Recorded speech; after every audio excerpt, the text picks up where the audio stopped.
আসসালামু আলাইকুম। অনেকদিন পরে আবার আরেকটা আনবক্সিং ভিডিও নিয়ে হাজির হলাম। কিছুটা আনবক্সিং আমি আগেই করেছি। কাছের জিনিস তো একটু চেক করে নিতে হয়। বাকিটা আপনাদেরকে দেখাচ্ছি। এই একটা বক্সে আমার ৬টা কাপ এসেছে।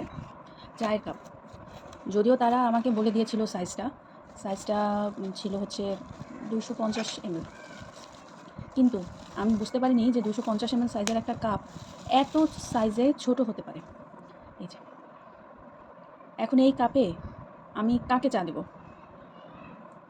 আমি খুবই কনফিউজড। আমার হাসব্যান্ড তো দেখে হাসতে, হাসতে একদম তার অবস্থা খারাপ। সে গতকালকে এই কাপ দেখার পরে ২ ঘন্টা শুধু হেসেই গেছে, হেসেই গেছে। এখন আমি চিন্তা করছি আমি এই কাপগুলো কী করব? ৬টা কাপ কিনেছি ৳৯০০ দিয়ে। এখন এই কাপগুলো আমি কী করব আমি জানি না। এই কাপে যদি আমি কাউকে চা দেই, সে ভবিষ্যতে আর আমার বাসায় হয়তোবা বেড়াতে আসবে না। ইভেনচুয়ালি আমাকে যদি কেউ এই কাপে চা দেয়, আমি চেষ্টা করব সেই বাসায় পরবর্তীতে গেলে চা এভয়েড করার জন্য। কারণ এত ছোট কাপে যত কম চাই খাক গেস্ট, এত ছোট কাপে তো চা দেওয়াটা একটা ছোট লোকের পর্যায়ে পড়ে যায়। কী একটা অবস্থা! পুরো টাকাটাই নষ্ট। এখন আমি এই কাপগুলো কী করব? আপনারা আমাকে একটা বুদ্ধি দেন তো যে এই কাপে আমি কী করতে পারি? মনটা খুবই খারাপ। ৬টা কাপ কিনেছি, তার এই অবস্থা। এগুলো আমি কী করব জানি না। কাকে চা দিব?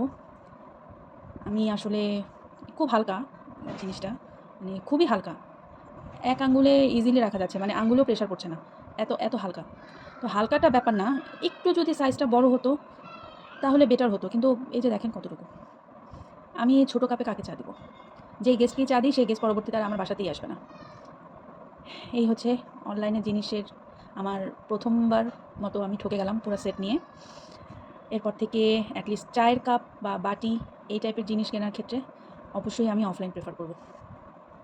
এই তো আজকের ভিডিওটা এখানেই শেষ করে দিচ্ছি। সবাইকে অসংখ্য ধন্যবাদ। আর আপনারা আমাকে অবশ্যই জানাবেন যে এই কাপটা আমি কী কাজে ব্যবহার করতে পারি। খোদা হাফেজ।